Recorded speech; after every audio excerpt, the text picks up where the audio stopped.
వర్కర్ల నిర్లక్ష్య వైఖరి, ఆశా వర్కర్లపై అధికారుల నిర్లక్ష్య వైఖరి, ఆశా వర్కర్లపై ప్రభుత్వ నిర్లక్ష్య వైఖరి. జిందాబాద్ సిఐటియు, జిందాబాద్ సిఐటియు. ఆశా వర్కర్ల ఐక్యత, ఆశా వర్కర్ల ఐక్యత, ఆశా వర్కర్ల ఐక్యత.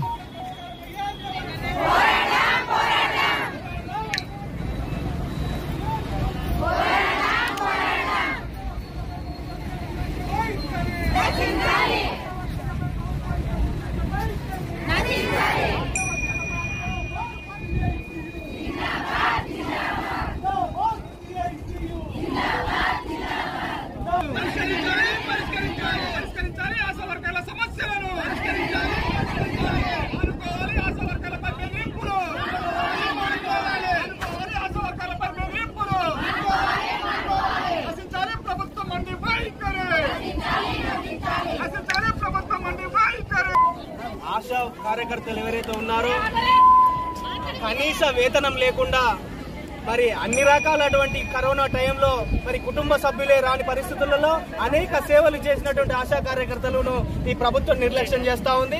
మరి కనీస వేతనం 18,000 రూపాయలు, మరి పని భారాన్ని తగ్గించాలని చెప్పేసి రాష్ట్ర వ్యాప్తంగా కూడా మరి అన్ని జిల్లా కలెక్టర్ల కార్యాలయంలో ధర్నాలు చేస్తూ ఉంటే ఇక్కడ మాత్రం ఈ జిల్లాలో భిన్నంగా మరి డిఎంహెచ్ఓ గారే వచ్చి మీరు మరి యూనియన్ నాయకులతో మాట్లాడకుండా ఆశా కార్యకర్తలను బెదిరింపులకు పాల్పడడం మరి విడ్డూరంగా ఉంది. ఈ బెదిరింపులకు ఎవరు భయపడరు. ఆశా కార్యకర్తల సమస్యలు పరిష్కారం అయ్యేంత వరకు సిఐటి ఆధ్వర్యంలో పోరాటం చేస్తాం. వారి సమస్యలు పరిష్కారం అయ్యేంత వరకు కూడా మేము పోరాటాలు కొనసాగిస్తామని చెప్పేసి రండి. మీ స్థానికంగా మన జిల్లాకు సంబంధించి నా చేతిలో ఉన్నది, నాకు సంబంధించిన నా పవర్స్ లో ఏదైతే నేను ఇబ్బంది అనిపిస్తుందో అదే మన లెవెల్లో పరిష్కారం చేసుకుంటాం.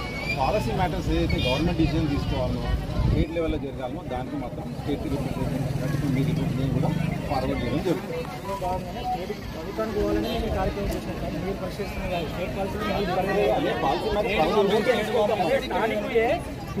అయితే ఇప్పుడు స్థానికంగా కూడా ఏంటంటే కొన్ని మెడికల్ ఆఫీసర్ లెవెల్లో వాళ్ళ అడ్మినిస్ట్రేషన్ ప్రాబ్లమ్స్ వాళ్ళు చేయాలని కొత్తకొచ్చిన పిల్లలు కాబట్టి వాళ్ళకి తెలియకను కొన్ని వీళ్ళకి ఇబ్బందులు అవన్నీ అవకాశం నేను గమనిస్తున్నాను.